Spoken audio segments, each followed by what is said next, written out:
Hi again, everybody.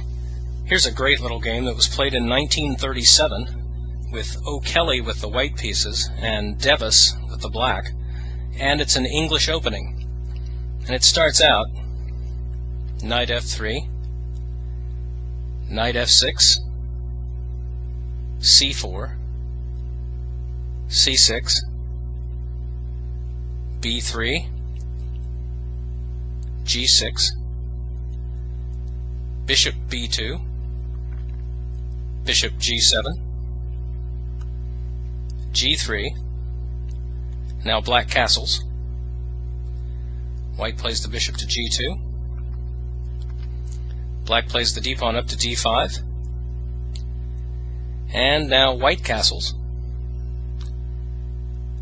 Black develops the knight from b8 out to a6. White plays his d-pawn up to d3. Black brings out his bishop to e6. White takes the knight at b1, brings it out to d2. Now black swings his queen over to c8, obviously intending to move his bishop to h3 and exchanging off the light squared bishops. So white takes the rook at f1 and moves it over to e1. And black brings the bishop to h3, but now white can simply retreat the bishop to h1. Black plays his h-pawn to h5. White swings the rook over from a1 to c1. Black brings his queen out to f5. White plays his a-pawn to a3. Black takes the bishop at g7 and moves it up to h6. White plays the b-pawn to b4. Black now takes the knight at f6 and moves it to g4. And now white takes off the d-pawn with his c-pawn, and black recaptures with his c-pawn. Now white moves his b-pawn forward to b5 and hits at the knight. So black retreats the knight back to b8. White moves his rook up to c5. And now black makes a really nice move. He takes his knight at g4 and moves it to e3, hitting at the white queen. And obviously white cannot capture the knight with his f-pawn, because if he does, black simply plays bishop takes e3, checkmate, with a nice little crisscross mate from the bishops. So obviously white has to get the queen out of danger, and he moves the queen up to b3. Now black takes the knight at b8 and moves it out to d7, hitting at the white rook. So white moves the rook up to c7. And now black plays his e-pawn up to e5. Now I realize the black b-pawn is totally unprotected, but obviously white cannot capture it, because if he does take it with the rook, black would simply play the knight to c5 with a fork of the queen and the rook.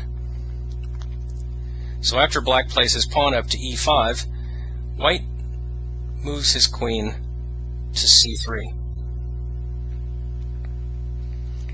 And now black plays his pawn forward to d4, hitting at the queen.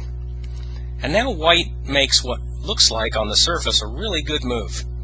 He takes the knight at f3 and he captures black's d-pawn. And if black were to go ahead and capture that knight with his e-pawn, white would recapture with the queen, and suddenly white has a very big threat. He's threatening to play the queen to h8, checkmate. And obviously black has to drop whatever he's doing and stop that. And the only real move he has to stop that would be to play his f-pawn forward to f6. And now, once that's done, white can finally take that annoying little knight on e3 with the f-pawn. And now white would be 2 pawns ahead. But after white takes that pawn at d4, Black realizes he has a better move. Because now it's time for the challenge to the viewer. And if you'd like to pause the video now and see if you can find Black's next move, I'll wait for you.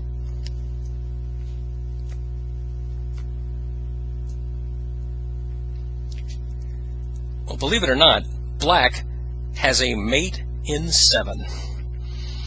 It starts out by playing Queen takes f2, check, which leaves White no choice but to capture the Queen with his king.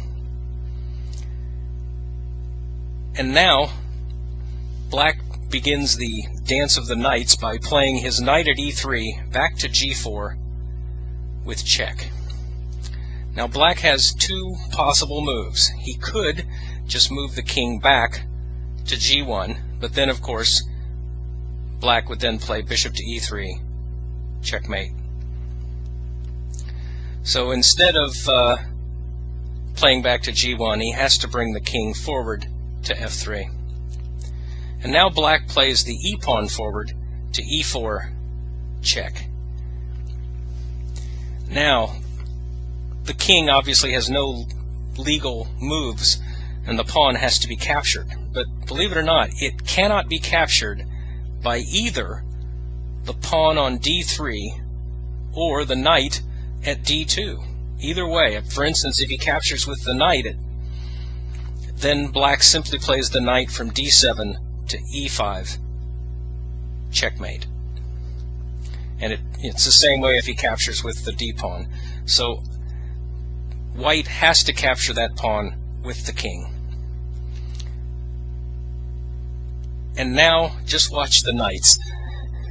First, the knight from d7 moves to f6, check. And the king only has one square. He has to move it back to f3. And now, the knight at g4 jumps over to e5, check. And once again, White's king only has one square. He has to move it back to f2. And now, the knight at f6 jumps up to g4, check. And once again, Black only has one move, the king to g1. And now, finally, Black gets to play the bishop to e3, checkmate with that crisscross mate. It's a pretty fancy stepping by the knights and a nice little queen sacrifice. Well, anyway, I hope you enjoyed the game, and I'll see you next time.